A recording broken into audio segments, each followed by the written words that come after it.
Альва ямыг энийг нэг бүхэл гэж хэлдэг. За нэг бүхэл ямыг хэдэн тэнцээ болж болох вэ? Энэ хэдэн тэнцээ болсон байна? 10 тэнцээ болсон байна. Нэг бүхэл ямыг 10 тэнцээ болж болно. За нэг бүхэл ямыг 100 тэнцээ болж болно. Бид яагаад энийг 100 тэнцээ хуваалт байгаа гэдэг мэдээд байгаа юм? Яагаад гэхээр 2 дугаар ангид уртын хэмжих нэгжлэр энийг хэрэглэж байсан учраас. Ингээд хэдэн сантиметр юм? 1 сантиметр. Ингээд 2, 3, 4, 5, 6, 7, 8, 9, 10 гэж бид ийм 1 сантиметрийг холбоод 10 сантиметрийг үүсгэж ирсэн тийм үү?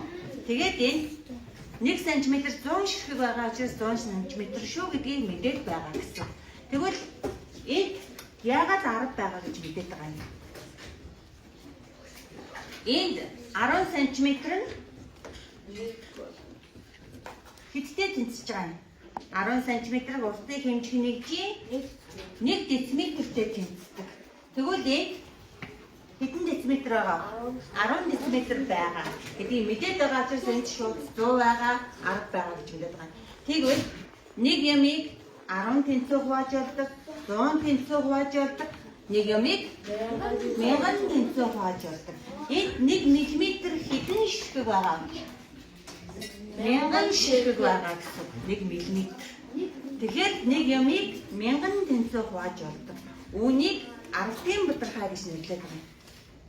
За тэгээд яагаад за одоо ингээд буцаад ийшээ харчихъя.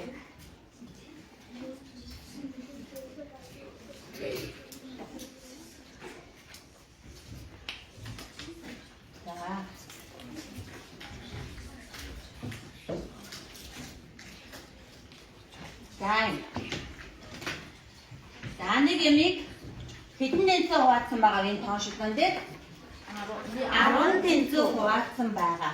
10 тэнцээ хуваасны хэдийг нь тэмдэглэсэн байна?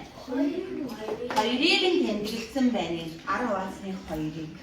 10 хуваасны дараа нь 5-ыг нь тэмдэглэсэн байна. Дараа нь 7-ыг нь тэмдэглэсэн байна. Дараа нь 9-ыг нь тэмдэглэсэн байна. Тэгвэл одоо харъя. Энэ яг ингэ чок. Окей.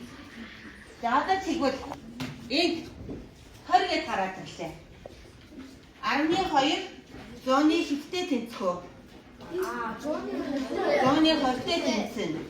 За 15 100-ны хэдтэй тэнцэн? 100-ны 50-тэй. 17 100-ны 70-тай. 19 100-ны 90-тэй тэнцэн. Тэгвэл 1000-ны 200-тай. 1000-ны 500-тай, 1000-ны 700-тай, 1000-ны 900-тай тэнцэн. Бүгдээрээ яагаад одоо хараарай.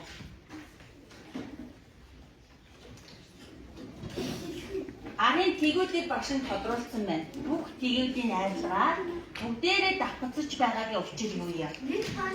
Нэг тооншилгооны нэг цэгдээ давхацж байгаа учраас 12 100-ны 20-тай 1000-ны 200-тай ингэж тэнцэж байгаа учраас бүгдээрийг уншвал 12 гэж уншина.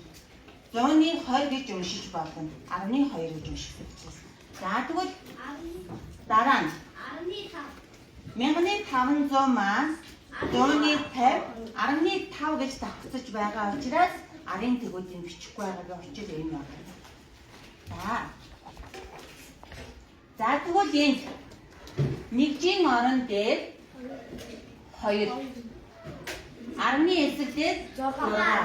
Хэрвээ 6 гэвэл энд байх ёстой. Тэгвэл энийг 6 гэж унших уу? Хэд гэж унших юм? 60. Үүнийг 7. Нийлүүлээд 2 бүхэл 100-ны 67. За энэ дээр хэдэн бүхэл? 1 бүхэл. Энэ дээр хэд байх вэ? 40 гэж уншигдаад бичигдэхээр 4 гэж чигнэ. Хэрвээ 4 гэж уншвал энд бичих болчихно. За ийм бичигтэй. За ардын бадархайг орон аймгийн хүс нутагт байрлуулж онцлсон цэвэр ямар орны уртыг илэрхийлж байгааг бичээрэй бичээ. 9 бүхэл 11. За энд ямар хэсэг вэ? Бүхэл хэсэг. Хэсэг. За тодорхой хэсэг бүхэл хэсэг маань дотроо 3 хуваалттай байна. Бүхэл хэсэг дээр 1 10 100. Тэгвэл энэ дээр 10 гэх үү 11 гэх үү? 11 100-ны 1000-ны. За 9-ийн тоо хаана бичигдэх вэ? Нэгжээр бичигдэн. Бүхэл хэсгийн нэгжтэй. Тэгвэл 1 10-ны хэсэг. Хэрвээ 1 гэд явал энд бичих болчихно. Тэгвэл энэ юу гэх юм? 100-ны 1 болчихно. Энэ дээр ер нь хэд гэсэн үг вэ? 10 гэсэн үг.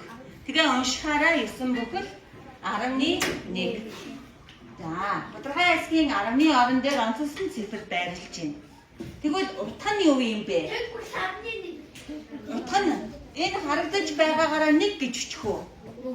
Хэрвээ 1 гэж биччихвэл бүхэл хэсгийн 1 болчихно.